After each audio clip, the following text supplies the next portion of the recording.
우리가 이제 지난 시간까지 해서 6장을 마쳤거든요. 이제 2시간에 걸쳐서 6장을 마쳤습니다.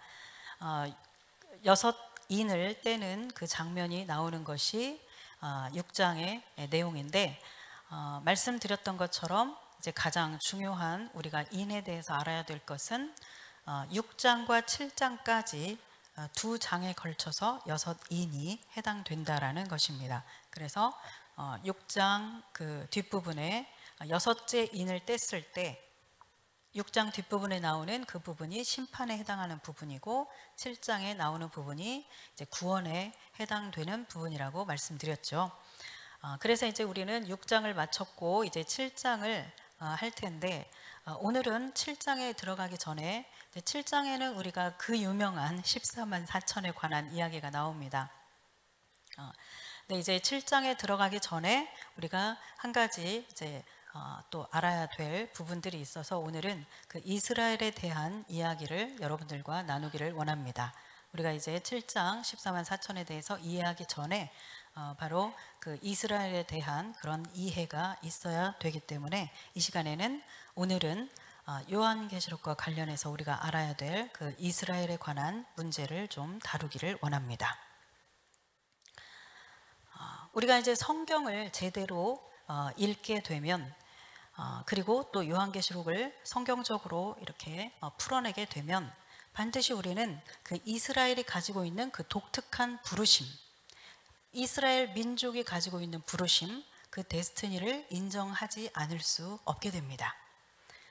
9년 전쯤에 이스라엘과 다시 오실 주님이라고 하는 주제로 한번 제가 이제 4주에 걸쳐서 강의를 했었는데, 또 뭐 그런 기회가 만약에 온다면 이제 그때 나중에 자세한 것들은 하기로 하고, 오늘은 이제 우리가 이 한 타임에 주어진 시간에 이 이스라엘에 관한 이야기를 해야 되기 때문에 뭐 아주 자세한 뭐 이런 많은 것들을 할 수는 없겠습니다만, 우리가 이제 요한계시록을 이해하기 위해서 반드시 그 알아야 될 그런 이스라엘 문제에 대해서 이야기를 나누겠습니다.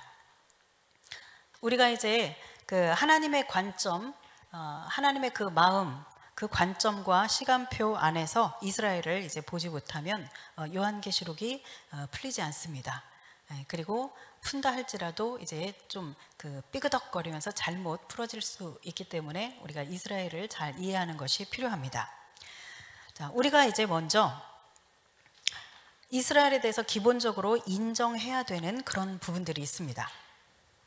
하나님께서 열방의 구원을 위해서 이스라엘을 제사장 나라로 삼으셨다 라고 하는 그 이스라엘의 부르심, 그것에 대해서 우리가 인정을 해야 됩니다. 자, 이스라엘의 민족적인 소명, 그것을 인정하는 대표적인 신학자가 있습니다. 그분이 바로 고든 코넬 신학교 총장이신 바로 월터 카이저 박사님이시죠. 그분은 이제 세계 구약학 회장을 하기도 하셨는데, 대표적으로 이 시대에 바로 이스라엘에 관한 부분들을 또 강의하시고, 그리고 그것이 어떻게 이스라엘이 다시 주님이 오실 그 재림과 연관이 되는가, 이런 부분에 대해서 지난 시간에 말씀드렸듯이 전 세계를 돌아다니면서 강의를 하고 계시는데, 우리가 로마서 11장 28절에서 29절 말씀을 한번 같이 읽겠습니다. 복음으로 하면 그들이 너희로 말미암아 원수된 자요, 택하심으로 하면 조상들로 말미암아 사랑을 입은 자라. 하나님의 은사와 부르심에는 후회하심이 없느니라. 아멘. 여기에서 지금 이제 이 로마서 11장은 바울이 9장부터 9장, 10장, 11장에 걸쳐서 이스라엘에 대한 이야기를 하고 있거든요, 바울이. 그래서 로마서는 로마에 있는 성도들에게 보낸 편지죠. 그렇기 때문에 이방인에 해당되는 이방인 교회에 편지를 하는 것이죠.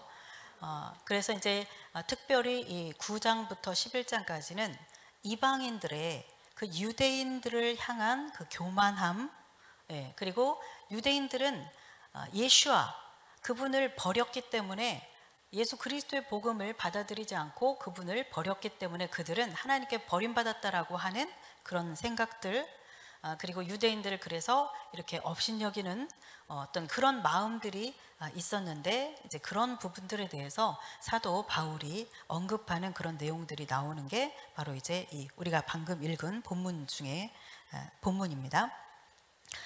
자, 여기 보면은 자, 그들은 유대인을 말하는 거예요.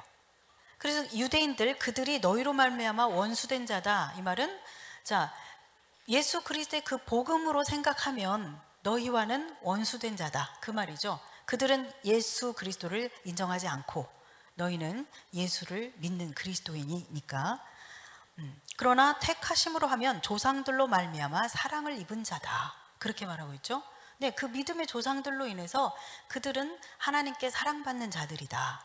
하나님의 은사와 부르심에는 후회하심이 없다. 여기에서 은사라는 것은 카리스마, 하나님의 은혜라는 뜻이거든요. 단어거든요. 그리고 부르심이라고 하는 것은 클래시스, 콜링이죠. 부르시는, 우리가 에클레시아라고 하는 교회라는 단어를 이야기할 때 쓰였던 칼레오, 부르다 라는 그 단어를 쓰고 있는 것이 바로 이 부르심이라는 단어인데, 그러니까 하나님은 이스라엘을 향하여서 그 은혜를 부어주시고 선택하시고, 그리고 또 그들을 어떤 특별한 제사장 나라로서 부르신, 콜링하신 그 부분에 있어서 결코 후회하지 않으신다라는 이야기입니다. 그 말씀을 하고 있죠. 그래서 우리가 방금 이제 영상을 본 것처럼 이들은 어떤 그들이 가지고 있는 하나님의 그 부르심, 그 민족적인 사명, 그것 때문에 많은 고난을 당했습니다. 수천 년간 그렇게 하나님께 택함을 받았다라는 그 이유 하나만으로 굉장한 핍박 가운데 살았고, 지금도 역시 반유대주의로 인해서 많이 세계 곳곳에서 핍박을 받고 혹은 죽임을 당하고 살해당하는 그런 일들이 지금도 여전히 일어나고 있는 것이 바로 유대인들의 삶입니다. 우리가 그 부분들은 이제 조금 있다가 좀 더 나눌 수 있을 것입니다. 네. 그리고 이제 하나님께서 또 온 세상을 구원하기 위해서 이 이스라엘 백성들에게 특별하게 말씀을 맡기셨습니다. 그래서 유대인들, 이 이스라엘 백성들은 하나님의 말씀을 맡은 자들이다 라고 하는 부분에 있어서 우리가 또 인정을 해야 되는 것이죠. 로마서 말씀을 한번 보도록 하겠습니다. 3장 1절 2절입니다. 그런즉 유대인의 나음이 무엇이며 할례의 유익이 무엇이냐, 범사에 많으니 우선은 그들이 하나님의 말씀을 맡았음이니라. 아멘. 네, 유대인들이 이방인보다 나은 게 뭐냐? 많다. 여기 그러죠? 범사에 많다 그러죠? 많이 있는데 그 중에 첫째, 가장 중요한 것 하나를 말한다면 그들이 하나님의 말씀을 맡았다 라고 그렇게 이야기합니다. 자, 성경이 유대인들에 의해서 기록됐지요. 네. 그리고 또 그들의 이 말씀을 맡은 자로서의 그 부르심이 얼마나 특심인지, 그들은 정말 오자 하나 없이 그 말씀들을 잘 필사해서 그것을 세대를 거쳐서 말씀을 전수시켰습니다. 그리고 목숨 걸면서 그 사본들을 지켜내고 그렇게 살아왔던 사람들이죠.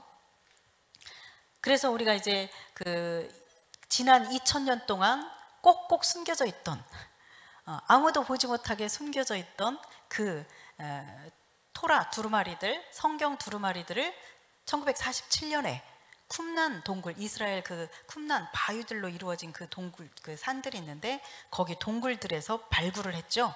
그래서 두루마리들이, 어마어마한 두루마리들이 그때 발굴이 됐는데, 그렇게 말하자면 이 2000년 동안 얼마나 꼭꼭 잘 숨겨뒀는지, 이 하나님의 말씀이 그렇게 숨겨져 있다가 이 시대에, 우리가 살아가고 있는 이 시대에 이제 그것이 짠 하고 세상에 나타나게 된 것이죠.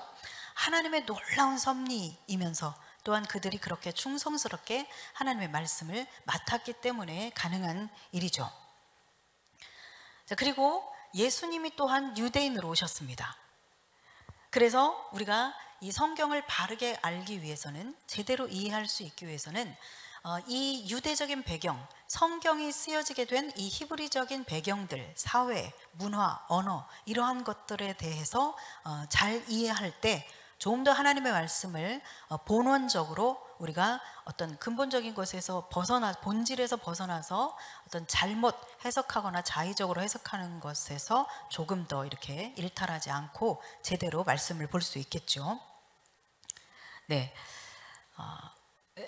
그런 거 제가 예전에 뭐 몇 번 말씀드려서 여러분들 다 아실 텐데, 성경을 필사를 하다가 여호와의 이름이 나오면 너무 이 이름이 귀해서 감히 이 이름을 쓸 수가 없어서 땡땡땡땡으로 이렇게 처리한 것, 이것이 우리 사회사본을 발견된 사회사본에서 우리가 발견할 수 있는 부분 중에 하나였어요. 감히 하나님의 그 존엄하신 이름을 쓸 수가 없어서 땡땡땡땡으로 이렇게 처리를 하고, 이럴 정도로 그 하나님에 대한 경외심, 그리고 그 말씀을 정말 오자 없이 전수하기 위해서 애를 쓰는 그런 모습들을 우리가 볼 수 있죠. 그래서 이렇게 하다가 기록하다가 예수님의 주님의 그 이름을 틀렸다 그러면 다 폐기하고 토라 장례식을 치르고, 이럴 정도로 정말 하나님의 말씀을 귀하게 여겼던 민족들입니다. 바로 그 하나님의 말씀을 맡은 자들로서의 사명을 잘 감당한 거죠. 그렇기 때문에 유대인들이 예수아를 메시아로 인정하고 그렇게 되면서 우리가 그 성경을 깨닫고 누리는 데 있어서는 굉장히 그 풍성함이 더해갔습니다. 특별히 지난 세기 동안 이제 1948년 이스라엘이라고 하는 나라가 세워지면서, 그리고 그 안에서도 이제 예수님을 메시아로 인정하는 메시아닉 주들이 많아지면서 그들을 통해서 다시 이 성경들이 재해석되고 번역되고 하면서 굉장히 우리의 그 깨달음, 이런 것들이 풍성해졌죠. 자, 무엇보다도 가장 이제 우리가 요한계시록을 지금 하고 있는데 가장 큰 그 풍성함이라고 한다면 바로 예수아의 재림을 가져온다라는 부분에 있어서 이 유대인들의 중요성이 굉장히 큽니다. 우리가 조금 전에 이제 찬양할 때 예수아 찬양 불렀죠. 오늘은 이제 이스라엘에 관한 것들을 하기 때문에 이제 저희가 그 예루살렘과 예수아에 관한 찬양을 했는데, 예수아라고 하는 이 단어는 본래 이제 히브리어로는 예후슈아죠. 예후슈아. 여러분들이 여호수아 아시죠? 예수님의 이름이 여호수아하고 같은 이름이에요. 예후슈아인데 그것이 아람어로, 현대 히브리어로는 예슈아입니다. 예슈아. 그래서 여호와는 구원이시다, 그런 의미죠. 그래서 이제 이 예호슈아라고 하는 이 말이 헬라어로 이렇게 번역이 되면서 이에수스 이렇게 번역이 됐고, 이것이 이제 영어 표기로는, 영어 발음으로는 지저스가 된 것이고, 이제 우리나라에서는 예수라고 이렇게 표기를 하게 된 거죠. 야소라고 했다가 이제 예수로 이렇게 됐죠. 그래서 예슈아라고 하는 것은 바로 현대 히브리어로 예수님의 그 이름 여호수아, 본래 히브리어, 고대 히브리어로는 예후슈아라고 하는 그 이름을 말하는 거예요. 자, 근데 오늘날 현대 히브리어 사전에 보면 예수라고 하는 단어가 있습니다. 예수. 그래서 그 뜻을 저주받은 자라는 뜻으로 그렇게 기록하고 있어요. 이 유대인들이 우리가 본 것처럼 그 많은 유럽 국가들이 기독교 국가였잖아요. 예수의 이름을 앞세워서, 교회의 이름을 앞세워서 유대인들을 그렇게 학살했거든요. 그리고 그 이전에도 거슬러 올라가면 십자군 전쟁 있죠. 십자가를 앞세우고 예루살렘을 완전히 불태워버리고 유대인들을 다 살해하고, 이런 일들을 저질러 왔기 때문에 이 유대인들의 역사 속에서는 예수 그러면 아주 치가 떨리는 이름입니다. 그래서 말씀드렸듯이 이스라엘에 가면 사거리가 없어요. 사거리가 십자가 모양이기 때문에 사거리가 없어요. 만약에 사거리 모양이어야 하면 그 가운데에다가 동그랗게 해서 로터리처럼 이렇게 만들어서 돌아서 이렇게 가지, 이 사거리가 없다는 얘기죠. 그리고 플러스가, 이 십자가 모양의 플러스가 없습니다. 그 사람들은 이 플러스 표시 대신에 T자로 쓰죠. 그만큼 유대 민족에 있어서 이 예수, 십자가, 이것은 정말 그 민족의 역사 가운데 수천 년 동안 정말 고통을 주고 아픔을 줬던 그런 단어이기 때문에, 존재이기 때문에 예수, 이 이름은 그들이 이제 예슈아라고 말하지 않고 예수라고 부르기를 원해요. 왜냐하면 예수라는 말이 저주받은 자라고 하는 그런 뜻으로 그들이 사용하고 있기 때문에. 그리고 이제 그 미국인들, 영어를 사용하는 사람들 같은 경우는 이 지저스가 이게 제우스하고 비슷하다, 그래서 지저스라고 부르는 것보다 예슈아라고 부르기를 원하고, 좀 바뀌었죠. 그래서 본래는 유대인들이 예슈아라고 불러야 정상인데 이들은 예슈아라고 부르기를 거부합니다. 우리 위대한 조상 여호수아하고 같은 이름을 쓸 수 없어, 저 원수에게. 그리고 구원자도 아닌데 무슨 예슈아야, 그러면서 예수님의 이름을 예슈아라고 부르기를 원치 않고 예수라고 이렇게 부릅니다. 그래서 이제 요즘에 예슈아라고 부르는 사람들이 많죠. 네. 혹시 이렇게 찬양하면서 이게 저게 도대체 무슨 뜻일까, 그러면서 궁금해하실 분들이 있을까봐 제가 잠시 설명드렸습니다. 네. 로마서 11장 12절을 같이 읽겠습니다. 그들의 넘어짐이 세상의 풍성함이 되며 그들의 실패가 이방인의 풍성함이 되거든 하물며 그들의 충만함이리요. 아멘. 네. 자, 유대인들이 예수님을, 그 복음을 받아들이지 않았기 때문에 이제 그 복음이 이방인들에게로 옮겨져 갔죠.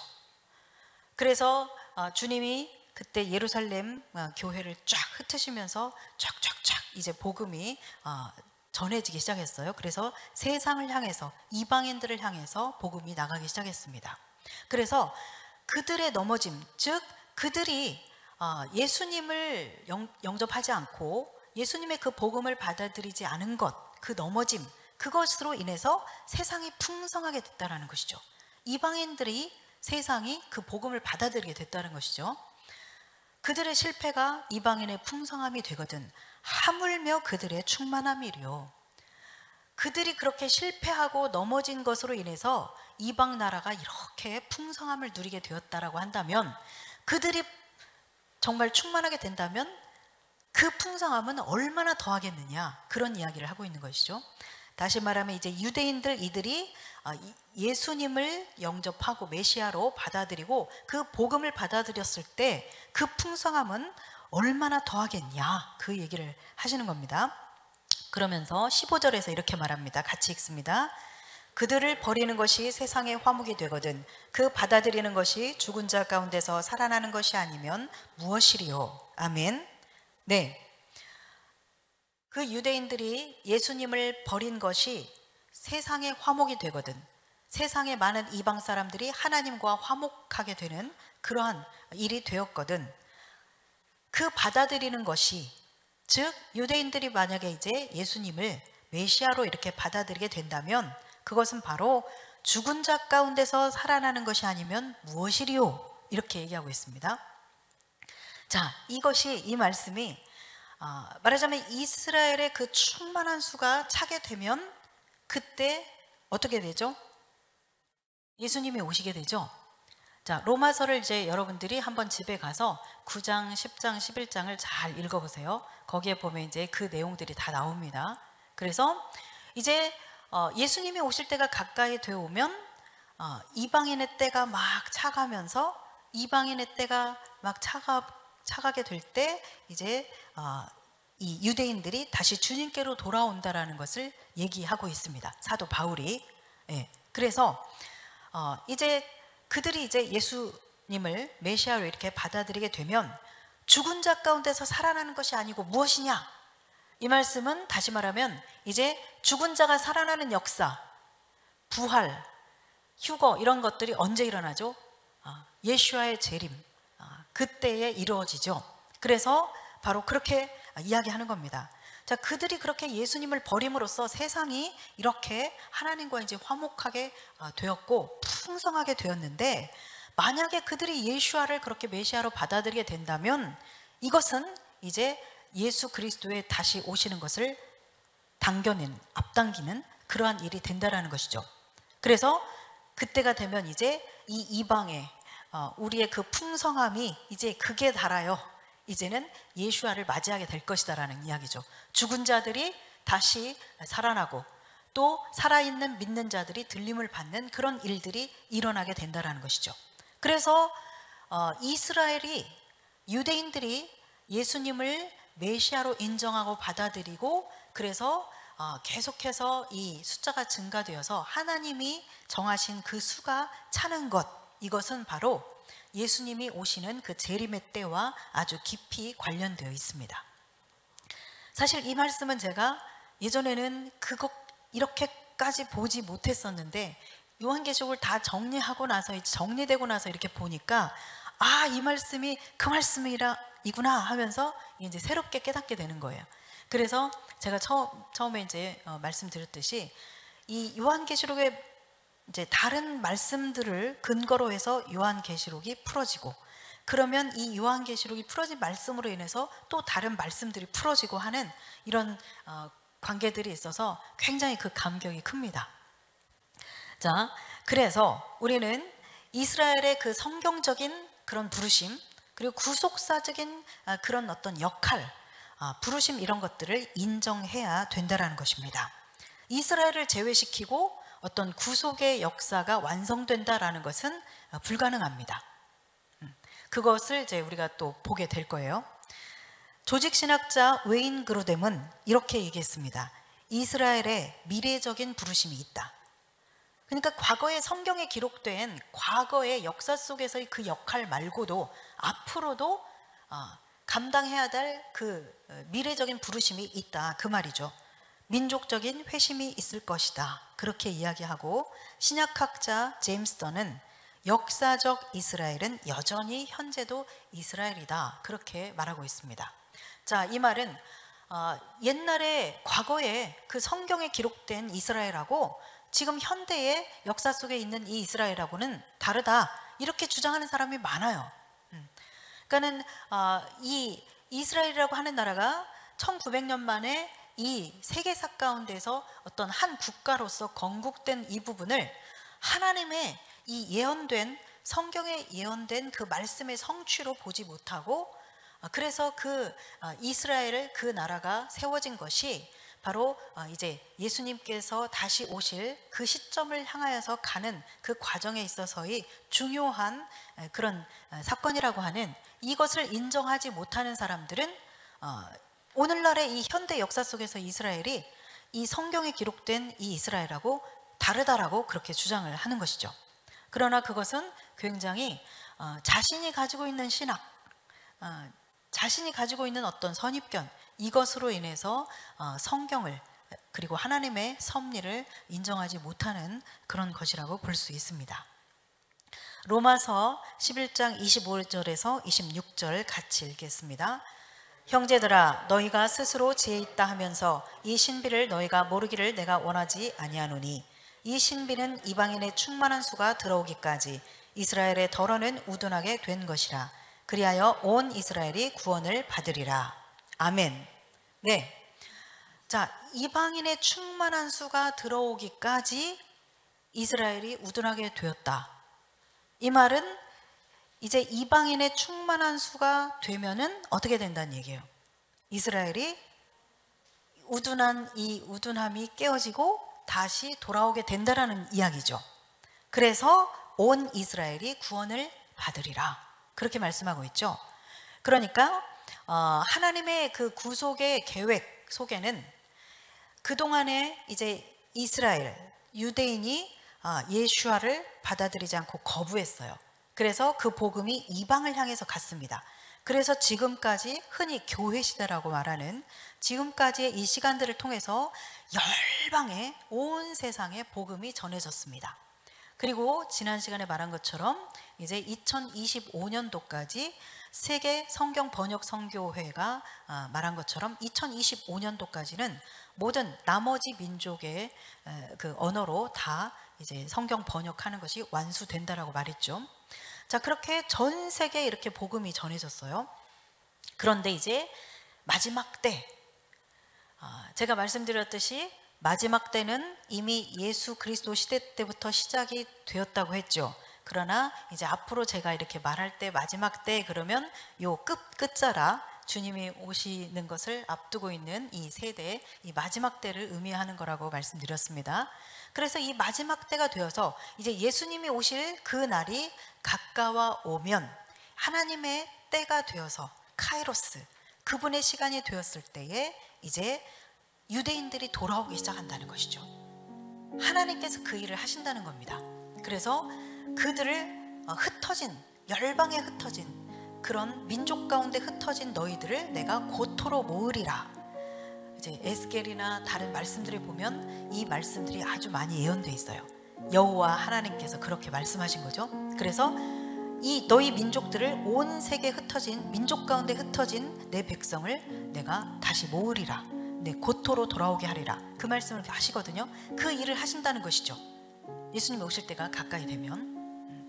그리고 자, 그래서 이 말씀은 바로 그때에 관련된 말씀이에요.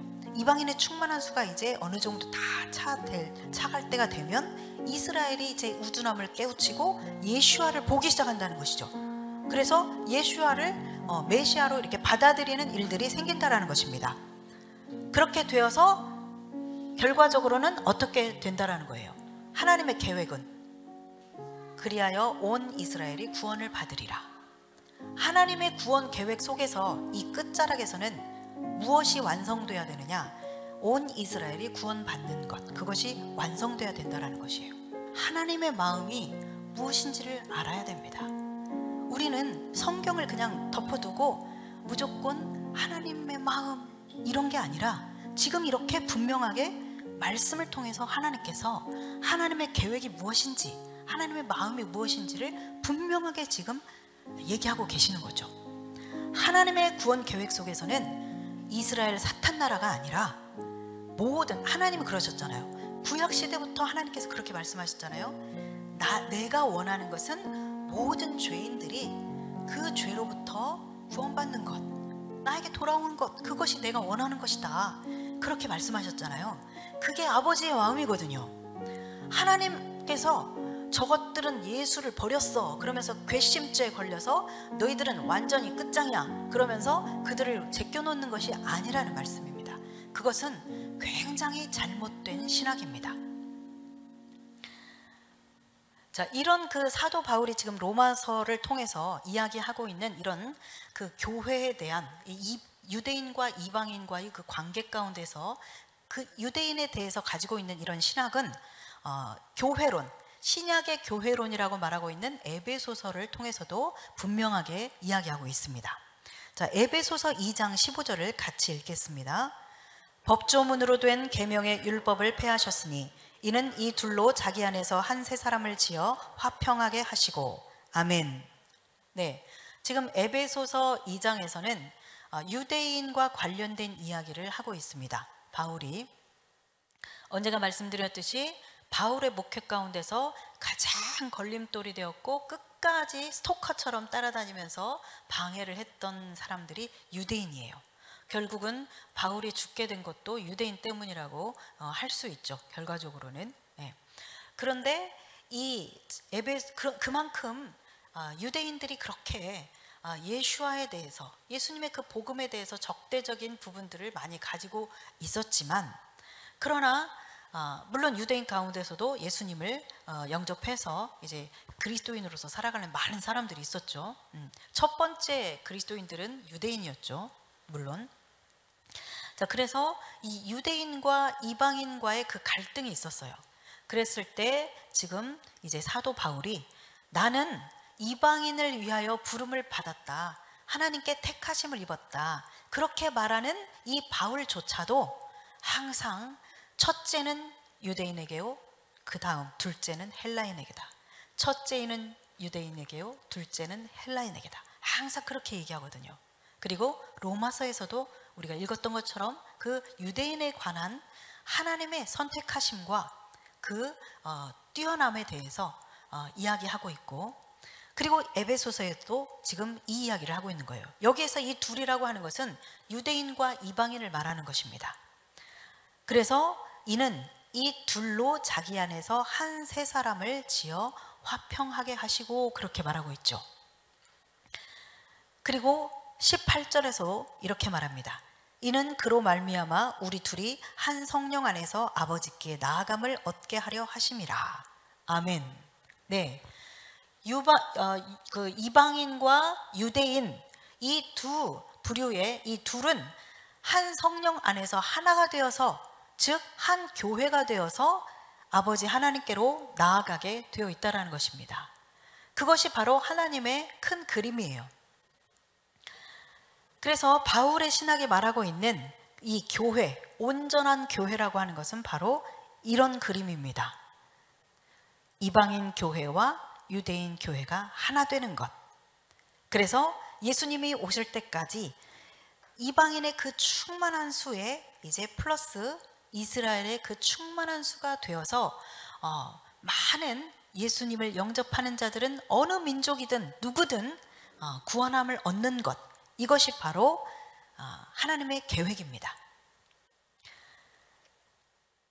자, 그래서 우리가 지난 시간에 지난 1장과 4장 이야기를 할 때 이상하게 하나님께서 뭔가 이 두 부류로 이렇게 언급하시는 것 같다라는 그 이야기를 하면서 하나님의 말씀을 지키고 또 예수의 그 증거를 가진 자, 이런 표현이 계속 반복된다고 했죠. 우리가 그래서 그걸 한번 다 이렇게 훑어봤죠. 네. 그러면서 그와 비슷한 그런 몇 가지의 그 사항들을 우리가 확인을 해봤습니다. 즉 요한계시록에서는 예수님께서 분명히 이 예수님의 마음속에, 이 머릿속에 이방인 교회와 더불어서 유대인 교회, 이스라엘 백성에 대한 그 마음이 있다라는 것입니다. 그래서 그 표현 가운데 아주 많은 부분들, 저 이제 그때 몇 가지로 쭉 살펴봤는데, 그런 부분들을 통해서 봤을 때 이 요한계시록에서는 예수님께서 계속 이 유대인들을 염두에 두고 이끌어 가시는 것을 우리가 볼 수 있게 되죠.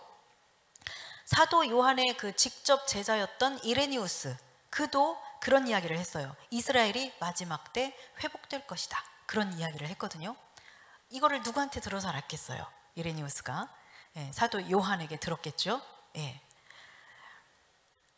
자, 그래서 하나님은 이스라엘이 예수아를 거부했다라고 그렇게 해서 그들을 영영 버리신 게 아니라 하나님의 그 지혜 안에서, 그 신비 안에서 바로 이방인들을 위해서 잠시 그 유대인들을 우둔하게 했다가 다시 이방인의 충만한 수가 차갈 때 이제 이스라엘이 주님께로 돌아오도록 그렇게 계획을 세우시고 그 일을 지금 진행하고 계십니다.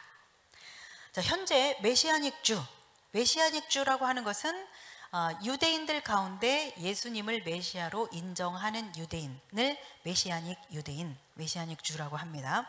그래서 메시아닉 유대인들이 지금은 한 4만에서 5만 명으로 그렇게 얘기하고 있습니다. 교회도 한 300교회 이상 됩니다. 그러니까 1948년에 독립할 당시만 해도 3가정밖에 없었어요. 12명 정도로 시작되었었습니다. 그런데 지금 4만 명에서 5만 명 정도 되었어요. 자, 우리로 봐서는 뭐 기독교 인구 800만 이렇게 말하는 우리에게는 뭐 그까지 5만 4만 뭐 그거 가지고 이렇게 생각할지 모르지만, 제가 처음에 말씀드렸듯이 이 유대인에게 있어서 예수를 믿는다는 것은 기적이 아니면 정말 불가능할 만큼 하나님의 초자연적인 그 부어주시는 그 은혜와 그 깨달음, 그 계시가 아니면 예수님을 받아들이기 어려운 그런 그 역사적인 조건을 가지고 있는 자들이 그들인데, 지금 4만에서 5만이 됐다라는 것은 정말 놀라운 일입니다. 그래서 우리가 이제 그 마태복음 지난번에 24장 우리가 봤었죠. 그 6인들 6장을 우리가 보면서 마태복음 24장을 봤는데, 잠시 한번 마태복음 24장을 펴보겠습니다. 마태복음 24장에 보면 우리가 24장을 통해서 이 6장, 요한계시록 6장에서 말씀하시는 그 6인까지의 일들이 어쩌면 그렇게 순서대로 정확하게 예수님이 마태복음 24장 이곳을 통해서 정확하게 말씀하고 가셨는지를 우리가 확인해 봤습니다. 자, 이 배경이 되는 이야기 24장이 시작되기 전에 바로 앞절에 23장 39절에 같이 한번 읽어보겠습니다. 내가 너희에게 이르노니 이제부터 너희는 찬송하리로다. 주의 이름으로 오시는 이여 할 때까지 나를 보지 못하리라 하시니라. 아멘. 예수님이 이렇게 말씀하셨거든요. 그러면서 이제 이 마지막 때에 관한, 세상 끝에 관한 그런 질문에 대해서 답을 하셔요. 그러니까 같은 맥락에 있어요. 자, 그래서 첫 번째, 자, 예수님이 오실 때 반드시 이루어져야 될 두 가지 중요한 것을 이 마태복음 23장, 24장에서 말씀하고 계십니다. 그 첫 번째 하나가 바로 방금 읽은 39절 말씀이에요. 즉, 이 예루살렘에서 바로 앞절일 지금 이것이 예루살렘을 두고 말씀하신다는 걸 우리가 알 수 있어요. 자, 이 예루살렘에서 찬송하리로다 주의 이름으로 오시는 이여 바룩하바 베셴 아도나이 라고 외치는 이 찬양이 울려 퍼질 때까지 나를 보지 못할 것이다. 즉 이 말은 무슨 말이에요? 이 찬양이 울려 퍼지면 주님을 보게 될 것이다 라는 이야기죠. 그래서 첫 번째로 지금 조건으로 예수님께서 말씀하신 것이 바로 이 23장 39절이에요. 그리고 두 번째 조건이 무엇인가? 예수님이 오실 그때가 되었을 때 이루어져야 될 조건, 그것이 바로 24장 14절이죠. 같이 읽겠습니다. 이 천국 복음이 모든 민족에게 증언되기 위하여 온 세상에 전파되리니 그제야 끝이 오리라. 즉 예수님이 오시기 전에 모든 민족에게 천국 복음이 전파된다는 것입니다. 그래서 이 두 가지 조건이 만족되어야 예수님이 오신다라는 것을 우리가 알 수 있죠.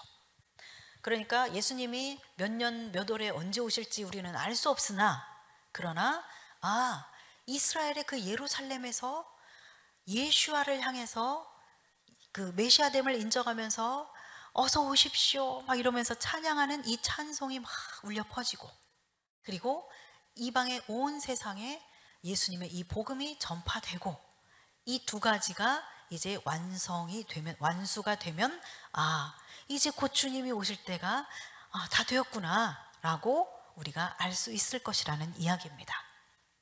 그래서 유대인들이 주님께로 돌아오는 이것이 주님이 오시는 그 마지막 때와 깊이 관련이 있다라는 이야기입니다. 그리고 반복해서 말씀드리듯이 방금 읽은 천국 복음이 세상에 전파되는 이 일에 있어서는 2025년도까지 이제 성경 번역 선교회에서 그 일을 완수하겠다라고 할 수 있다라고 그렇게 얘기를 했고요. 그래서 이제 그렇게 되면 이제 모든 민족에게 자신의 언어로 된 성경들이 다 이제 들어가는 것입니다. 그래서 이스라엘에 대한 눈을 가리게 만들었던 대표적인 것을 꼽으라고 한다면 그것은 바로 대체신학입니다. 대체신학. 자, 대체신학 여기 나와 있죠. Replacement Theology. 자, Replacement 그 자리에다가 대신해서 놨다라는 것이죠. 이 말은 자, 유대인들은 하나님께 선택받은 민족인데 그 선택받은 민족으로서의 제사장 나라로서의 그 자리에 유대인을 샥 비키고 이 자리에 이제 이방인들이 이 자리에 앉혀졌다라고 이야기하는 것입니다. 그래서 대체신학에 대한 설명이 여기 나와 있는데 한번 같이 읽어볼까요? 대체주의란 선민 이스라엘이 예슈아를 죽였기 때문에 그들은 버림받았다고 하는 견해다. 이 대체주의는 결국 교회가 이스라엘을 대체했고 모세의 언약은 새 언약으로 대체되었다는 대체신학을 낳았다. 네, 그렇습니다. 그래서 이 대체신학은 사실 본격적으로 이것이 이렇게 그 대체신학이라고 하는 것이 움직이기 시작한 것은 콘스탄티누스 황제 때입니다. 여러분들 기억하시죠? 예. 콘스탄티누스 황제가 기독교를 국교로서 공포했죠. 그래서 이 콘스탄티누스는 본래 태양신과 다른 신들을 섬기는 그런 자였는데 이제 이 기독교를 국교로 이렇게 만들면서 이것을 정치적인 목적으로 활용했습니다. 그래서 이 기독교의 요소에서 유대적인 요소들은 싹 제거해 버렸어요. 유대적인 것들은 다 빼도록 만들었습니다. 그리고 말하자면 이제 전혀 유대교와 상관없이 모든 요소들을 다 제거하고 새로운 어떤 그런 종교로서 기독교를 그렇게 만든 것이죠. 자, 그래서 니케아 공의회에서 연설을 하면서 반유대적인 그러한 선포들을 이렇게 했는데, 자, 콘스탄티누스가 뭐라고 했는지 한번 보겠습니다. 네, 우리는 유대인들과 그 어떤 공통점도 가져서는 안 된다. 우리는 혐오스러운 유대인에게서 우리 자신을 분리해야 한다. 그런 악한 민족과 소통함으로써 당신의 영혼을 오염시키지 않는 것이 당신들의 의무다. 콘스탄티누스 황제가 이 니케아 공의회에서 이렇게 발언을 했어요. 그러면서 유대인들은 아주 악한 민족이고 아주 더럽고 혐오스러운 민족이고, 그렇기 때문에 우리는 그 유대적인 모든 요소들은 싹 제거해버려야 된다. 우리는 유대인들과 어떤 공통적인 요소를 가지면 안 된다. 그렇게 주장을 하게 됩니다. 그러면서 유대적인 요소들을 초대의 우리 기독교는 결국은 유대교와 유대적인 그런 요소들을 많이 가지고 있었어요. 그래서 어떤 연결되어 있었는데 결국은 그 모든 것들을 다 제거해 버리죠. 그리고 2차 니케아 공의회에서는 유대인들이 유대적인 것들을 버리지 않는다. 만약에 내가 그리스도인이다. 그런데 나는 돼지고기는 먹지 않습니다. 나는 어떤 그런 이제 코셔라고 하죠. 이런 것을 지키려고 한다. 그러면 그 사람들은 거부됐어요. 너는 그리스도인이 아니다. 거부된 거죠. 유대적인 어떤 요소를 가지고 있으면서 예수님을 믿는 것은 안 된다라고 이렇게 거부하기 시작한 겁니다. 그래서 이 사람들은 그때 당시에 내가 예수님을 영접한 그리스도인이다, 이것을 증명하려면 이 증인들 앞에서, 사람들 앞에서 돼지고기를 먹는 것을 보여줌으로써 이 사람이 확실하게 개종을 했구나, 그리스도인이구나 라는 것을 인정받게 할 정도로 이제 그런 일들을 하기 시작했어요. 2차 니케아 공의회에서부터는. 그러면서 이제 1215년이 되어서 라테란 공의회 때, 이때가 되어서는 이 모든 유대인들에게 유대인 배지를 차게 했습니다. 그리고 유대인들 그들만이 입는 어떤 그 특별한 옷을 입게 만들었어요. 우리 유대인들 하면은 생각나는 의복 있죠, 옷. 네, 예, 줄무늬, 세로 줄무늬 옷. 이게 유대인을 상징하는 그런 옷이 됐죠. 그래서 작년인가 작년인지 어느 유럽 쪽 어느 나라였는데 이태리 쪽이었는지 그쪽 어느 나라에서 유명한 디자이너가 옷을 디자인을 했는데, 이 줄무늬 유대인들을 떠올리게 하는 그런 어떤 줄무늬를 넣어서 그때 한참 이제 지금도 마찬가지인데 반유대주의가 굉장히 지금 기승을 부리고 있는 그런 상황에서 그런 옷을 출시를 해서 굉장히 이제 많은 세계 여론에게 비난을 받으면서 그것을 취소하도록 했거든요. 그래서 이제 상품으로 출시하지 못하도록 그렇게 했거든요. 네, 바로 이제 그런 이 라테란 공의회 때, 이때부터는 그런 유대인들에게 유대인 배지 차게 만들고, 옷을 따로 그렇게 구별된 옷을 입게 만들고, 그리고 그들만 따로 모여서 살도록 그들의 거주지를 딱 제한을 주고 거기서만 살도록 하고, 이런 일들을 행하기 시작했어요. 그래서 이제 이런 것들이 이제 콘스탄티누스 황제에 의해서, 로마 황제에 의해서 이런 일들이 벌어지기 시작하면서 이제 유세비우스나 또 어거스틴이나 이런 사람들에 의해서 이것이 신학적으로 뭔가 이렇게 정립이 되어가고 막 이런 일들이 일어나게 된 것입니다. 자, 그리고 초대에 2, 3세기 때 초대 교부들 같은 경우는 300 몇 년 이렇게 이제 이런 시대가 되어서, 그때의 교부들은 헬라 철학을 한 사람들이 대부분이었어요. 그렇기 때문에 이 사람들이 이제 성경을 이렇게 해석하고 할 때도 헬라 철학에 기반을 둔 그런 해석을 하고 철학적인 해석을 하기 시작한 거죠. 그러면서 뭔가 문자적으로 해석을 해야 됨에도 불구하고 그것들을 뭐 상징으로 풀고 막 이러면서 그때부터 이 대체 신학의 어떤 그 기틀이 마련된 기반을 다지는 그런 상황들이 된 것이죠. 그러나 우리가 성경은 분명히 헤브라이즘 그 토대 위에서 볼 수 있어야 됩니다. 헬레니즘이 아니라 헤브라이즘, 히브리적인 그러한 그 기초 위에서 성경적인 사고 그 위에서 해석돼야 되죠. 그러니까 헬레니즘 같은 경우는 아주 복잡하고 쪼개고 막 해체시키고 네, 뭐 이런 것이 그리고 굉장히 관념적이고 이런 것이 헬레니즘의 특징이죠. 그러나 헤브라이즘 성경적인 것은 통합적인 것입니다. 통합하고 그리고 동사적이고 행동하는 거죠. 동사적인 민족이라고 했죠. 히브리인들은 동사적이고 아주 단순합니다. 그래서 우리가 이제 성경을 볼 때에도 이런 헬레니즘의 기초를 둔 그런 해석과 그런 관념적인 해석을 하는 것이 아니라 헤브라이즘적인 그런 해석을 할 수 있어야 되겠죠.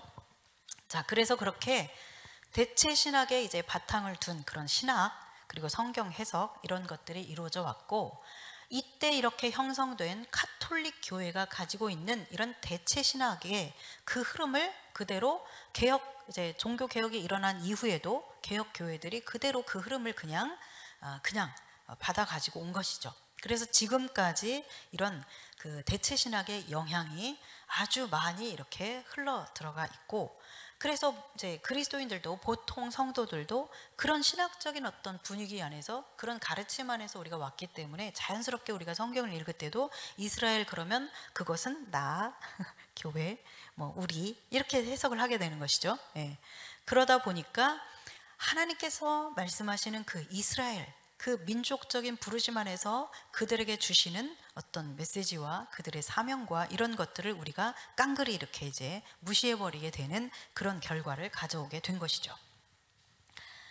그러나 1948년 우리가 잘 알고 있듯이 1948년 5월 14일에 이스라엘이라고 하는 그 나라가 이제 실제로 세계사 속에 등장을 하게 되었고, 놀랍게도 이 독립을 하기 1년 전에 하나님께서 그렇게 꽁꽁 숨겨놓았던 그 사해 사본을 쿰란 동굴에서 온 세상에 쫙 드러나게 하심으로써, 그러니까 이것은 역사를 주관하시는 것은 하나님이십니다. 이 두루마리 이거 발견되게 하는 것 하나님이 하시는 일이에요. 그동안 2000년 동안 발견 안 되게 한 것 하나님이 하신 일입니다. 그리고 그렇게 독립하기 전에 1년 전에 이것이 발굴되게 한 것 하나님이 하신 일이에요. 모든 것은 하나님의 그 주권 하에서 하나님의 섭리 안에서 이루어지는 것이죠. 아멘. 네. 이제 그래서 그때부터 그동안에 이렇게 대체 신학에 기반한 해석을 했었는데 이제 이스라엘이라는 나라가 새로 이제 진짜로 생겼고, 그러면 이 지금 존재하는 이 이스라엘과 성경에 등장하는 이스라엘을 이걸 그러면은 어떻게 봐야 되는 거지? 어떻게 연결을 시켜야 되는 거지? 하는 고민이 이제 성경 신학자들에게 생긴 것이죠. 그래서 이제 그때부터 이 새로운 과제로 성경 신학자들에게 이것이 주어지면서 이제 성경을 새로운 관점으로, 특히 이스라엘이라고 하는 그 성경에 등장하는 이스라엘이라고 하는 것에 대해서 다시 한번 재해석하고 시도하는 그런 계기가 된 것입니다. 사실은 이 18세기의 그 모라비안 공동체 있죠.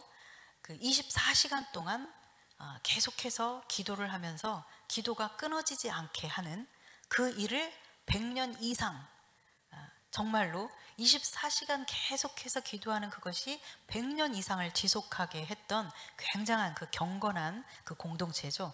이 모라비안 공동체를 이끌었던 그 지도자였던 진젠도르프도, 그리고 그 모라비안들도 바로 이스라엘의 그 사명에 대해서, 부르심에 대해서 인정하고, 그리고 특별히 그들이 그렇게 24시간 기도하면서 기도한 그 기도 제목 가운데 이 이스라엘을 위한 기도 제목들이 있었다라는 것입니다. 그들이 기도한 제목이 첫째, 이스라엘이 국가로서 재건되게 해주십시오. 그걸 위해서 그들이 기도했어요. 그리고 이스라엘 그들이 다시 예수와께로 돌아오게 해주십시오. 고토로 돌아오게 해주십시오. 이것을 가지고 기도했습니다. 자, 그들이 이렇게 이 세 가지, 이스라엘이 국가로서 재건되게 해주시고, 그리고 예수와께 돌아오게 해주시고, 그들이 고토로 약속의 땅, 오늘날 팔레스타인 그 땅으로 돌아오게 해달라는 이 기도를 그렇게 드렸는데, 실제로 200년 후에 이들의 기도가 응답이 된 것이죠. 하나님께서는 기도하는 자들을 통해서 그러니까 하나님은 우리와 함께 동역하시는 분이십니다. 우리의 기도와 함께 그렇게 하나님의 역사를 이끌어가기를 원하시죠. 그래서 이 하나님의 마음과 같은 마음으로, 하나님의 같은 그런 관심을 가지고 그 마음으로 함께 기도하는 것, 이것은 특권입니다. 특권, 이 특별한 사람들이 누리는 은혜입니다. 우리가 그것을 누릴 수 있기를 바랍니다. 네, 그래서 이런 그 모라비안 공동체와 그 진젠도르프 백작과 그 위에도 웨일즈 부흥운동 아시죠? 전 세계적으로 유명했던 그 웨일즈 부흥운동을 일으켰던 그 주역들, 그리고 중보기도의 사람 리즈 하월즈, 그리고 20세기 아주 유명한 신학자이죠. 루이스 벌콥, 그리고 존 파이퍼, 칼바르트, 마틴 로이드 존스, 아주 이 굵직굵직한 이 유명한 이 신학자들도 역시 이스라엘이 예수님이 오시기 전에, 재림 전에 이스라엘이 회심을 한다라고 하는 이야기를 공통적으로 하고 있습니다. 했어요. 뭐 그 외에 아주 많은 그런 그 신학자들의 증거가 있지만 지금은 이제 그런 짧게 해야 되니까 이 정도로. 자, 결론적으로 아주 많은 그런 권위 있는 신학자들이 바로 이스라엘의 그 부르심을 인정을 했고, 대체 신학이 잘못되었다라는 것을 인정을 했고, 그리고 예수님이 다시 오시기 전에 이 이스라엘은 분명히 다시 주님께로 돌아온다라고 하는 것을 인정을 했다라는 이야기입니다. 2013년에 미국에서 그 복음주의자들의 그 모임이 있었는데, 바로 이 세계적인 신학자 월터 카이저 박사가 이런 이야기를 했습니다. 같이 읽겠습니다. 이스라엘을 우리가 잘못 이해하고 잘못 가르쳤다. 이스라엘은 과거 미래만이 아니라 현재에도 중요하다. 네, 그런 이야기를 했어요. 신학자 베리 호너 박사는 또 이렇게 이야기했습니다. 교회사 속의 신학 연구는 오류다. 성경은 유대인 중심으로 쓰였고 유대인을 빼놓고는 논의할 수 없다. 이렇게 이야기했습니다.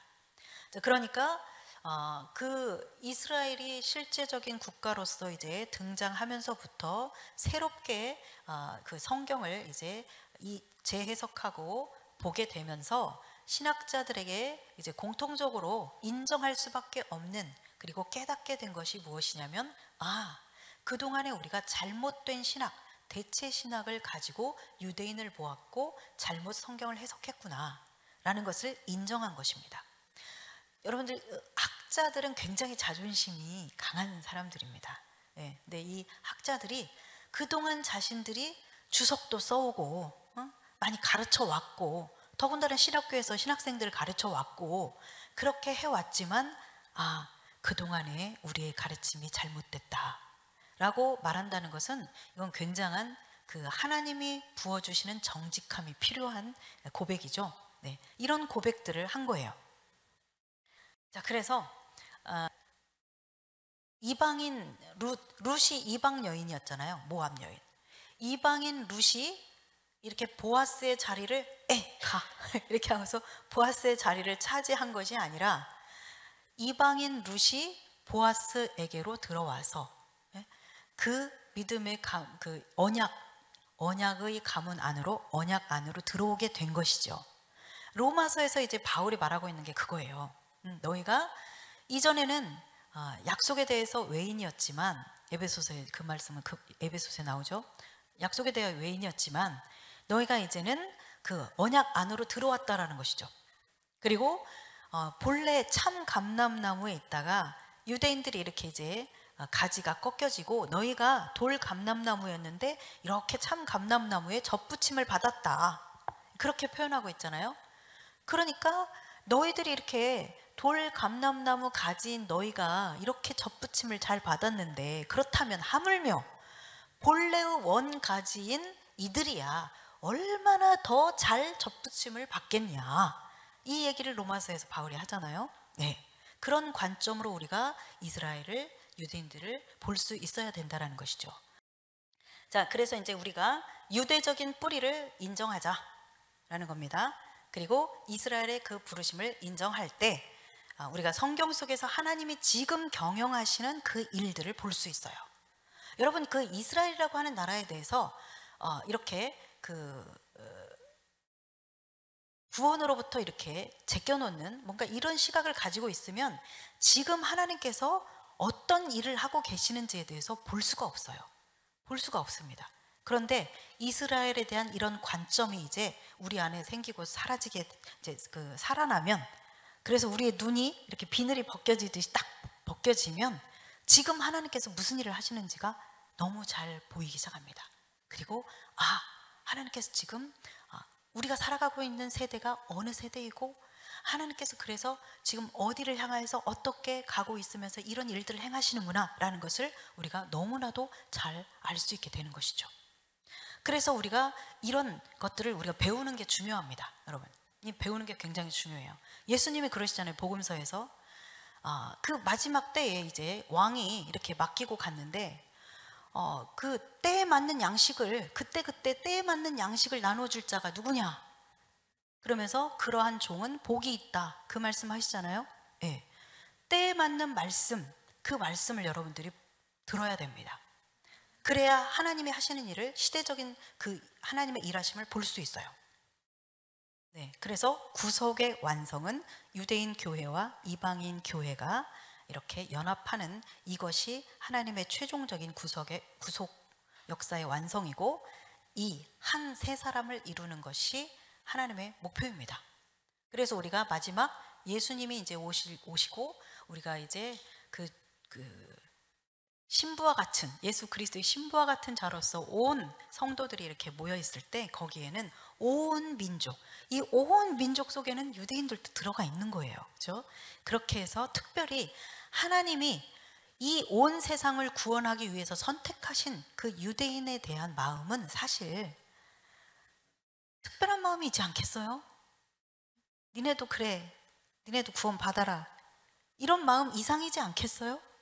네, 그런 마음이 하나님의 마음 안에 있습니다. 자, 그래서 메시아닉 유대인의 부흥은 주님의 재림이 얼마나 가까이 다가왔는지를 우리로 하여금 알게 해주는, 말해주는 척도가 됩니다.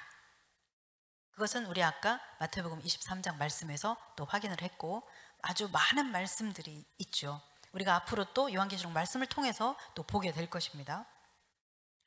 요엘 3장 1, 2절 한번 보겠습니다.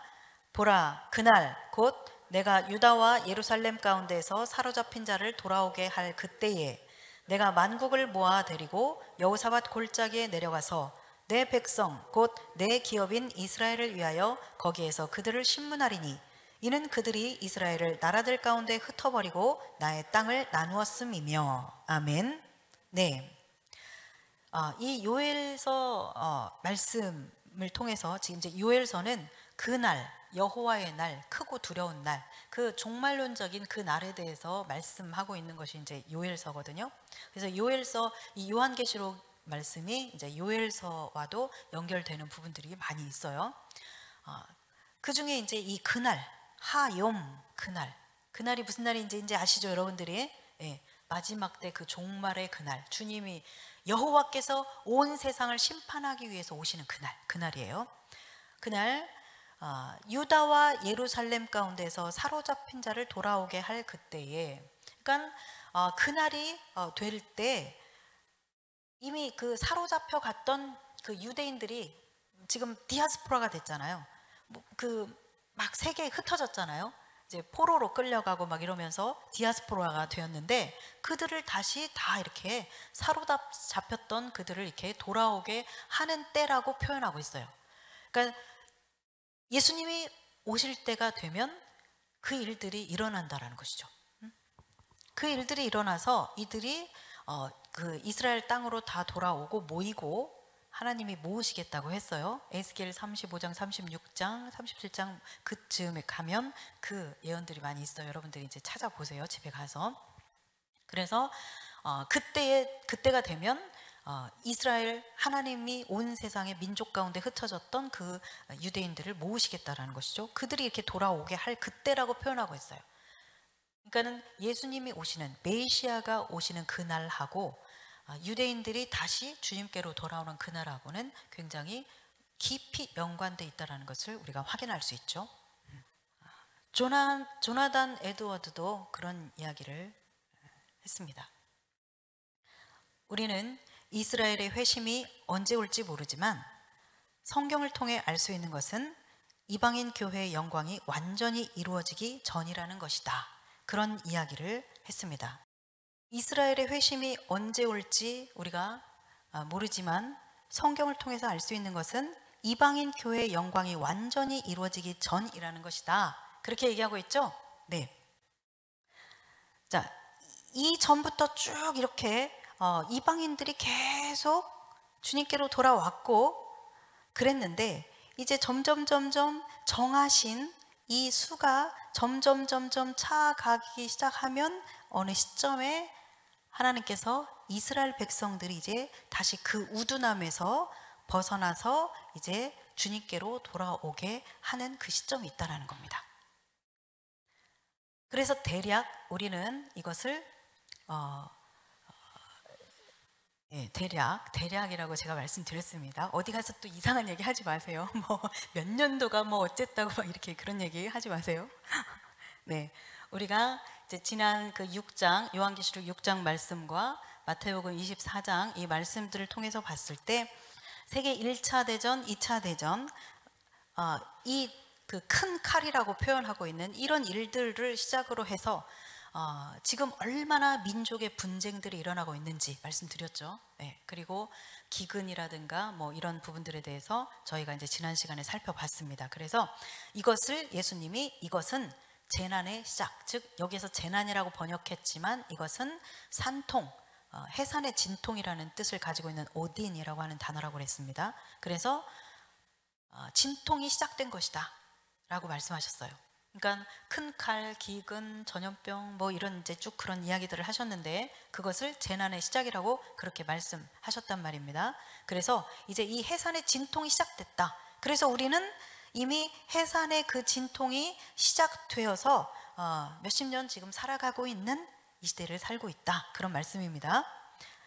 그리고 나서 이제 1948년에 이스라엘이 건국됐죠.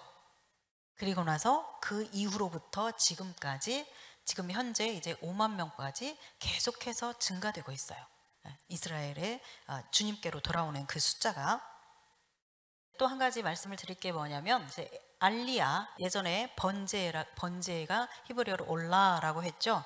이게 다 제물을 태워드려서 이렇게 쫙 향이 올라가는 것, 하나님께로 올려드리는 것. 그래서 번제를 히브리어로 올라라고 한다고 말씀드렸죠.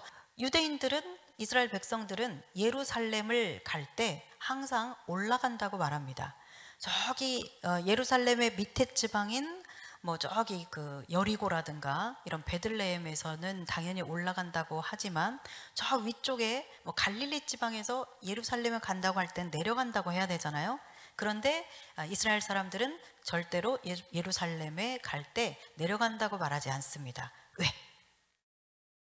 그곳은 성전이 있는 곳이잖아요. 하나님의 임재가 있는 곳이잖아요. 그렇기 때문에 그들은 그 성전이 있는 예루살렘을 가면서 그 성전산이 있는 그곳을 가면서 내려간다는 표현을 하지 않습니다. 그래서 올라간다고 하죠. 자, 그래서 알리야라는 것은 뭐냐면 이 이스라엘 백성들이 그 하나님이 약속하신 땅, 이스라엘 그 땅으로 돌아가는 것, 그것을 알리야라고 합니다. 우리가 하나님의 그 성전산, 그곳을 향하여 다시 올라간다. 말하자면 이런 표현을 써서 알리아라고 하는데, 알리아 운동 1800년도 1800년대 후반 이때부터 이제 서서히 움직임들이 있으면서 소수들이 조금씩 가기 시작했는데, 이 알리아 운동이 굉장히 활발하게 지금 일어나고 있습니다. 지금도 작년에 코로나가 올해죠. 올해 코로나가 있음에도 불구하고 아주 많은 수천 명이 계속해서 이 이스라엘을 향해서 모여들고 있어요. 이건 하나님께서 모으시는 것입니다. 그래서 2차 세계대전이 이제 2차 세계대전, 우리가 1, 2차 세계대전을 봤는데 사실은 이 알리아가 일어나게 된 그 배경이 1800년대 후반, 그러니까 세계대전이 일어나기 그 전부터, 몇십 년 전부터, 20, 30년 뭐 이렇게, 그때 전부터, 뭐 30년도 아니네요. 한 뭐 20년 전 이때부터 서서히 그런 조짐들이 보이기 시작하면서 러시아나 이런 그 동유럽 이런 곳에서는 포그롬이라고 하죠. 그런 유대인들에 대한 그런 박해, 막 가게를 불사르고 막 유리창 깨부시고 포스터 막 이런 거 붙이면서 유대인들에 대해서 아주 그 조롱하는 그런 것들을 붙이고 다니고 하면서 막 재산을 빼앗고, 이런 일들이 그때부터 일어나기 시작했어요. 1800년대 그 후반부터 이미 그런 일들이 막 일어나면서 1900년도로 넘어가고 그랬죠. 그리고 이제 그런 것들이 전체 유럽에서 굉장히 이제 그 반유대주의적인 그런 배경들이 굉장히 퍼져나가고, 이제 그러다가 이제 세계 대전이 일어나게 되고 그런 거죠. 그러면서 그 절정, 말하자면 유대인들의 학살의 그 절정이 우리가 봤던 그 2차 세계 대전 중에 있었던 홀로코스트입니다. 그래서 그때 600만 명이 저렇게 죽임을 당했죠. 그때 당시에만 해도. 지금 이스라엘에 살고 있는 이스라엘 그 인구가 유대인만 한 750만 명 되니까 그냥 뭐 한 민족이 없어진 거죠. 그때 당시에 그렇게 600만 명이 죽은 것이. 그렇게 해서 그때 이제 그러면서 사람들에게 어떤 이제 생각이 들었냐면, 여기서는 우리가 살기가 어렵다. 그러니까 죽음에 대한 위기를 느끼기 시작한 거죠. 그래서 그때 당시에 정말 이스라엘 그 땅은 완전히 그러니까 완전히 황폐해져 가지고 사람도 별로 살지 않고 완전히 그 황무지가 돼 가지고 그런 땅이었어요. 버려진 땅, 완전히 황폐한 땅이었어요. 에스겔이나 뭐 예레미야나 이 성경을 통해서, 선지자들을 통해서 말씀하신 것이 실제로 문자적으로 그대로 이루어진 거죠. 예전에 이스라엘과 다시 오실 주님 제가 강의했을 때 그 이스라엘의 산들 뭐 이런 것들 쭉 얘기하면서 그 얘기했을 거예요. 그 역사적으로 정말 실제 이 하나님께서 선지자들 통해서 구약 시대에 말씀하셨던 예언이 그대로 이루어졌어요. 그래서 그 땅이 완전히 황폐화되고 황무지가 되었고 그랬는데, 그럼에도 불구하고 여기서 사는 것보다는 거기로 가는 게 낫겠다라고 사람들이 판단하기 시작한 것이죠. 그동안에 얼마나 조상 대대로 이제 디아스포라가 되어서 살면서 얼마나 또 악착같이, 유대인들이 얼마나 또 이게 강합니까, 생활력이. 악착같이 그렇게 생활을 해서 기반 다 다지고 집도 있고 사업체도 있고 땅도 있고 다 있는데 누가 가고 싶어 하겠어요? 그런데 하나님께서 말하자면 흔드시는 거죠. 흔드시는 거죠. 이들이 이제 때가 되어서, 하나님께서 이제 예정하신 그 때가 되어서 이들이 고토로 돌아가야 되겠다라는 그 때가 되었기 때문에 이제 말하자면 하나님께서 흔드시는 겁니다. 이 흔들림 때문에 어쩔 수 없이 이들이 이제 돌아가는 것이죠. 그래서 그렇게 이제 그들이 그 알리아를 하게 되었습니다. 그때 당시에 테오도르 헤르첼, 그 굉장히 유명한 사람이죠. 그 아마 이스라엘이 그 독립을 선언할 때 그 장면 보면 그 뒤에 크게 사진 붙어 있는 사람이, 그 사람이 아마 테오도르 헤르첼일 겁니다. 유대인 국가라고 하는 이 책을 통해서 이 이스라엘 민족에게 우리도 국가를 건국할 수 있다, 우리도 국가를 세울 수 있다라고 하는 그 비전을 제시하면서 그 말하자면 시오니즘, 시온으로 약속의 땅으로 가도록 하는 이제 그런 비전을 제시한 사람이 바로 이 테오도르 헤르셀이에요. 그래서 이제 이 사람의 영향력, 그 지도력을 이제 계기로 해서 이제 많은 사람들이 이제 이스라엘을 향해서 가기 시작한 것이죠. 로마서 11장 15절 읽습니다. 그들을 버리는 것이 세상의 화목이 되거든 그 받아들이는 것이 죽은 자 가운데서 살아나는 것이 아니면 무엇이리요. 그러니까 읽었던 말씀이죠. 11장 12절 그들의 넘어짐이 세상의 풍성함이 되며 그들의 실패가 이방인의 풍성함이 되거든 하물며 그들의 충만함이리요. 아멘. 네, 그렇습니다. 그래서 이제 이 유대인들이 돌아오는 것, 이것은 바로 예수 그리스도가 다시 오실 날, 그 날이 가까이 오고 있다라는 그 주님의 때를 앞당기는 어떤 그러한 일이라는 것을 말씀드렸습니다. 자, 그리고 마지막, 자, 로마서 11장 23절 24절 같이 읽겠습니다. 그들도 믿지 아니하는데 머무르지 아니하면 접붙임을 받으리니 이는 그들을 접붙이실 능력이 하나님께 있음이라. 내가 원 돌 감람나무에서 찍힘을 받고 본성을 거슬러 좋은 감람나무에 접붙임을 받았으니 원 가지인 이 사람들이야 얼마나 더 자기 감람나무에 접붙이심을 받으랴. 아멘. 네, 이 접붙이시는 그 일을 지금 하고 있다는 겁니다. 아까 이제 이거는 설명드렸으니까 설명 안 해도 되겠죠? 그래서 이 지금 원 가지들을 원 감람나무에 접붙이시는 일을 지금 왕성하게 하나님께서 하고 계십니다. 그 일을 접붙이실 능력이 하나님께 있음이라 그랬죠. 그 능력이 하나님께 있기 때문에 하나님께서 그 일들을 주도하시면서 지금 행하고 계십니다. 그래서 제가 그 처음에 저희 큰아이를 이제 보낼 때, 학교 보낼 때, 대학 보낼 때, 네, 그냥 가방만 짐만 잔뜩 싸서 그냥 보냈거든요. 걔 미국에 처음 발을 디디는데 그냥 보냈어요. 이제 그 부모의 그 딸이어서 그냥 이렇게 보냈는데, 보내면서 이제 기숙사에 들어가야 되는데 그 날짜에 맞춰서 들어가면 이미 늦어버리거든요. 그래서 이제 미리 들어가야 되는데 있을 곳이 없는 거야.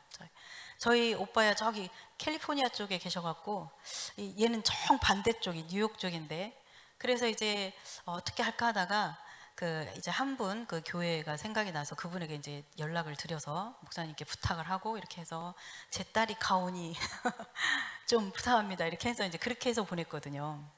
그래가지고 그런데 참 하나님께서 하시는 일은 참 그래요. 너무 감격스러워요. 그때 미국에 가서 이제 사역을 팀 사역을 이렇게 했었는데, 그때 당시에 뉴저지 쪽에 있는 큰 교회에서 한인 목회자들을 대상으로 이제 집회를 저희가 했었는데, 그때 이제 함께 팀 사역을 했었는데, 저는 이제 그 전에 덴버에만 가고 그때는 안 갔는데 이제 장 목사님께 사역을 받은 한 집사님이 있었어요. 연수사님이 계시는데 그분이 평생 방언하는 게 소원이라는데 방언을 못했는데 이제 사역을 이렇게 받다가 자연스럽게 이제 이 방언이 터진 거예요. 그래서 이 평생 소원이 이루어진 거예요.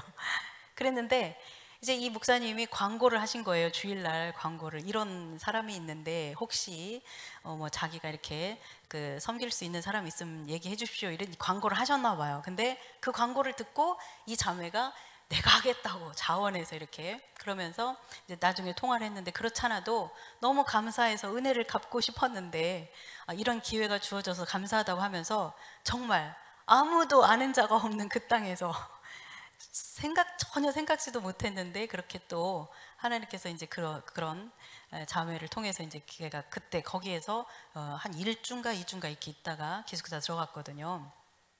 그때 제가 이제 우리 아이에게 그 땅에 가서 처음 가라고 한 데가 있어요. 그게 바로 샬롬 브루클린입니다. 뉴욕의 브루클린 쪽에 유대인들이 아주 많이 살아요. 그러니까 뉴욕에 사는 유대인들이 200만 명, 그 중에서 이 브루클린에 사는 유대인이 100만 명입니다. 엄청난 숫자죠. 네. 그래서 해마다 이제 이렇게 브루클린에서 유대인들을 대상으로 전도를 하는 그런 이제 집회 그런 행사가 있었어요. 근데 이제 제가 그거를 알고서 너 거기 가라. 그래가지고 예. 하여튼 그래서 걔가 처음에 이제 그 유대인들 대상으로 이렇게 전도하는 샬롬 브루클린 거기에 참여를 했었거든요. 그런데 지금 오늘날 그렇다는 거죠. 전 세계에 흩어져 있는 유대인들이 지금 현재 이스라엘에 살고 있는 유대인들 숫자하고 비슷합니다.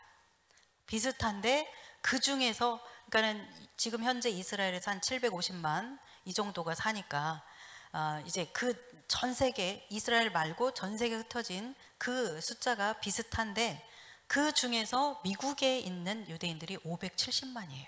그러니까 엄청난 유대인의 대부분 80% 이상이 바로 미국에 살고 있는 것이죠. 그래서 이제 미국에서 그런 유대인들을 대상으로 하는 그런 전도가 지금 많이 이제 이루어지고 있는데 지금도 하나님께서 그렇게 지금 유대인들이 계속해서 돌아올 수 있도록 이스라엘 땅으로 돌아갈 수 있도록 역사하십니다. 그 중에 이제 두 가지가 이제 하나님께서 이 두 가지를 통해서 그들로 하여금 생각을 바꾸고 돌아가게 하시는데 그 중에 하나가 코로나입니다. 코로나. 이스라엘이 훨씬 그런 어떤 보건 시스템도 잘 돼 있고 우리가 케어를 잘 받을 수 있다라는 생각을 하면서 이들이 이스라엘로 가려고 하는 그런 생각과 움직임들이 있었던 것이죠. 또 한 가지가 뭐냐면 조금 전에 말씀드렸던 반유대주의입니다. 이 반유대주의가 지금 전 세계적으로 계속해서 확산되고 있어요. 그래서 올해, 작년, 특히 그동안에는 그렇게 심하지 않았던 미국에서조차도 올해는 굉장히 심했습니다. 작년과 올해. 그래서 그 총기 난사 사건이 계속 여기저기서 터지고, 그러니까 회당에 들어가서 유대인들을 상대로 해서 유대인들은 죽어야 돼 막 외치면서 다다다 막 총기를 난사하고, 그리고 이렇게 살해하고 막 이런 일들, 그런 일들이 그리고 막 이렇게 벽보 이렇게 포스터 붙이고 문구 같은 거 막 붙이고 막 나치 문양 이렇게 무덤에다가 나치 문양으로 스프레이로 막 하면서 이렇게 막 조롱하는 막 이런 일들, 뭐 헤아릴 수 없는 그러니까 뭐 몇백만 건들이 그렇게 전 세계적으로 그렇게 일어나는 거예요. 유대인들에 대한 그러니까 유대인 혐오주의죠. 그래서 이런 일들이 계속해서 지금 심해져 가고 있어요. 특히 뭐 스웨덴, 덴마크, 노르웨이 이런데, 핀란드 이런 데서는 유대인 혐오 운동 단체를 조직해 가지고 아주 조직적으로 그런 일들을 막 하고 있고, 영국, 프랑스, 독일, 헝가리, 폴란드, 호주 뭐 이런 그 이탈리아, 미국 전 세계적으로 지금 이제 유럽은 본래 그런 요소들이 많이 있었는데 그것들이 계속 심해져 가고 있고, 그리고 미국도 이제 그런 사실 미국에서 유대인들이 가지고 있는 그 파워가 굉장하잖아요. 그렇기 때문에 미국은 그래도 좀 안전하다 했는데 지금 작년 올해 들어서 굉장히 심해지고 있습니다. 그래서 사람들이 이스라엘 땅으로 돌아가려고 하는 움직임들이 더 커지고 있죠. 그래서 이제 아마 이제 2021년이 되면 올해보다 2배 정도 더 증가할 것이다. 그렇게 그들은 이제 내다보고 있습니다. 그래서 계속해서 하나님께서 이 코로나와 전 세계적으로 퍼져가고 있는 이 반유대주의를 통해서 하나님께서 그의 백성들을 지금 그 땅으로 모으고 계시는 것이죠. 그래서 어떤 곳에서는 지금 이제 그러면서 초자연적으로 계속 하나님께서 역사하시는 거예요. 어떤 데서는 랍비 10명이 단체로 랍비 10명이 찾아와서 메시아닉주에게 찾아와서 신약 성경을 가르쳐 달라, 예수와에 대해서 말해달라, 그렇게 부탁하는 그런 일들도 막 흔하게 지금 일어나고 있고, 그리고 또 금서라고 했죠, 이 신약 성경이. 근데 이 금서인 신약 성경을 읽다가 특히 마태복음 이런 거 읽다가, 그리고 혹은 그 전에는 읽었어도 그런 생각을 못 했는데 이사야 53장을 읽다가 이게 바로 예수아구나 라면서 이들이 막 깨닫게 되는 것이죠. 그러면서 막 주님께 돌아오고, 그리고 우울증에 너무 시달려서 막 고통스러워하면서 자살을 하려고 하는데 그때 예수님이 착 나타나셔서 멈추게 하시면서 그렇게 초자연적으로 예수님을 만나면서 영접하는 사건들도 일어나고, 굉장히 많은 다양한 그런 간증들, 고백들이 있습니다. 그렇게 지금 우리는 여기 살아서 조용히 잘 모르지만 굉장히 하나님께서 지금 열심히 일하고 계십니다.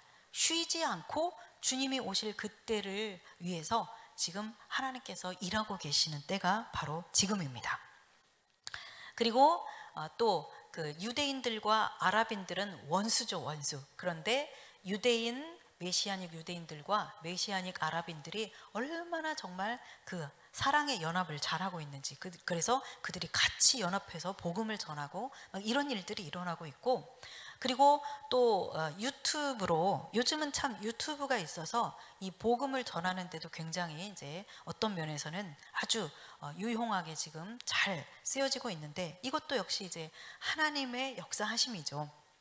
그래서 2, 3년간 이렇게 히브리어로 제작한 그 복음을 전하는 그 내용, 복음 내용이죠. 히브리어로 제작한 이 영상들이 조회수가 1,800만을 넘었어요. 그러니까 1,800만이면 지금 현재 유대인들이 750만이 이스라엘 땅에 살고 있고, 네. 이 민족을 다 합해도 이제 1,400 몇만이거든요. 1,400 몇십만이거든요. 지금 전 세계 다 합해서 유대인 민족들이, 네, 숫자가. 그래서 그만큼 지금 히브리어로 만든 영상, 예슈아에 대한 그 영상이 이렇게 많이 조회수가 많아진다라는 것은 그만큼 유대인들에게 지금 복음이 이렇게 노출이 많이 되고 있다라는 이야기죠. 그래서 한 그 세미나에서 어떤 랍비가 이런 얘기를 했어요. 지난 1900년간 예수를 믿게 된 유대인의 숫자보다 지난 19년간의 숫자가 더 많다. 굉장히, 정말 굉장히 이렇게 소름 끼치는 감동적인 이야기입니다. 지난 1900년 동안 주님께 돌아온 숫자보다 지난 19년 동안 주님께 돌아온 숫자가 훨씬 많다라는 것이죠. 이건 무슨 얘기예요? 하나님께서 지금 구체적으로 일하기 시작하셨다라는 얘기죠.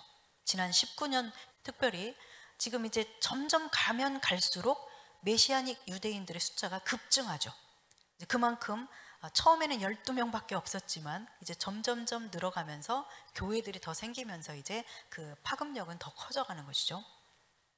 그렇습니다. 지금 우리는 이런 시대를 살고 있습니다. 그래서 이 메시아닉 유대인의 증가 숫자들을 보면 1948년에 12명이었고 87년에는 약 3,000명, 97년에는 약 5,000명, 13년에는 2만 명, 2019년에는 약 5만 명. 그러니까 2000년대에 들어서 굉장히 많이 급증한 거죠. 거의 뭐 4만 명 이상이 2000년대에 들어서 이제 증가한 것이죠. 그러니까 그만큼 지금 이제 주님이 어떤 정하신 그 카이로스의 그 시간을 향해서 우리가 지금 가고 있다라는 이야기입니다. 자, 이제 한 이레가 시작되는 것. 우리가 이제 요한계시록에 보면 한 이레가 이제 나오는데, 처음 한 이레의 절반인 1260일과 그 다음에 후반부 한 이레의 절반인 42달 이렇게 나오는 이 한 이레, 이 한 이레가 시작되는 것, 무엇으로 알 수 있는가? 이스라엘을 봐야 알 수 있습니다. 그리고 한 일의 절반에 이제 적그리스도가 이제 권세를 얻어서 활동하게 돼 있는데, 이것도 이스라엘을 봐야 알 수 있습니다. 그래서 이제 제가 오늘 특별히 1시간을 걸쳐서 이스라엘을 얘기를 하는 이유는 바로 앞으로 이제 진행되는 이런 일들이 이스라엘과 관련이 있기 때문에 여러분들에게 이제 말씀을 드린 것입니다. 그래서 우리는 이스라엘의 어떤 그 정치적인 변화나 그런 움직임들, 이런 것들을 우리가 잘 주의 깊게 알 필요가 있습니다. 그래서 왜냐하면 그런 어떤 이스라엘의 정치적인 변화, 움직임, 특별히 그들의 어떤 그 세계와의 관계 속에서의 그런 그 움직임들, 이런 것들을 우리가 이제 아는 것이, 어떤 사건이 일어나느냐 하는 것이 바로 주님이 오실 때와 관련해서 이 카이로스의 시기를 분별할 수 있는 그런 지표가 되기 때문에 그렇습니다. 특별히 이제 뭐 구체적으로 두 가지를 이야기한다면 중동 평화협정하고 하고, 그다음에 이제 성전산에 성전을 세우는 이런 문제, 이런 것들은 이제 요한계시록과 관련해서 또 이 한일화와 관련해서 어떤 그 구체적으로 연관이 돼 있는, 직접적으로 이제 연관이 돼 있는 그런 문제들이라고 볼 수 있죠. 뭐 이런 자세한 것들은 이제 나중에 진도에 따라서 이제 나누도록 그렇게 하겠습니다. 네, 오늘은 이제 여기까지 해서 이스라엘에 대해서 보았고요. 이제 다음 주에는 이제 7장 본문을 나누도록 하겠습니다. 그리고 이제 많은 사람들이 관심을 가지고 있는 14만 4천 이제 뭐 논란이 있는 것 가운데 이제 한 가지죠. 14만 4천에 관한 이야기, 뭐 그런 이야기들을 이제 다음 시간에 하도록 하겠습니다.